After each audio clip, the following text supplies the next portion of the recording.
C'est la 9e édition des Nuits de la Lecture.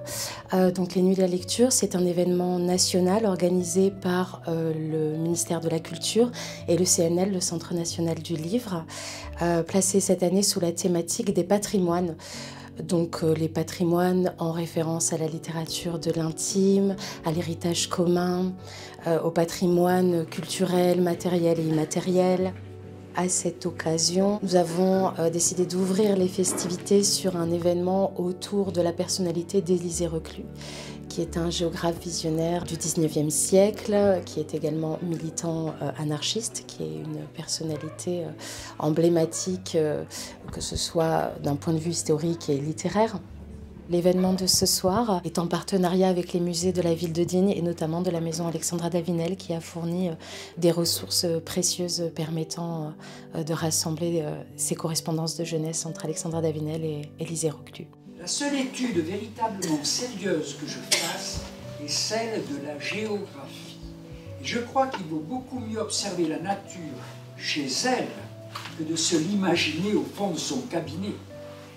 Il me semble que mon corps s'énerve et s'affadit sous cette atmosphère lourde et moite. Il me faut retrouver la vigueur et l'élasticité dans un pays de montagnes et de torrents. J'ai besoin de voir de nombreux pays, de contempler surtout ces cordillères auxquelles je rêve depuis mon enfance. Après ce premier rendez-vous des lectures des correspondances, il y aura plusieurs événements pour clôturer ces nuits de la lecture.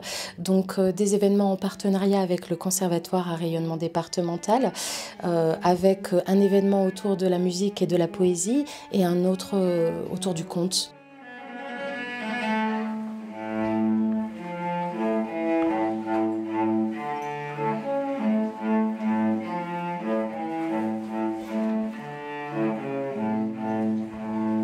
On était un petit groupe à déambuler dans le musée en suivant une petite lanterne de luciole.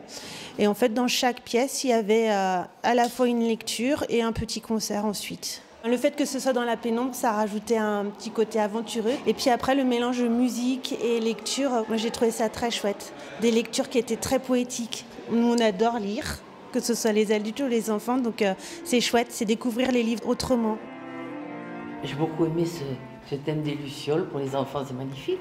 Pour moi, la lecture, c'était vraiment une activité fondamentale de la vie et à tous les âges. Et bravo, c'est magnifique ce musée et cette activité.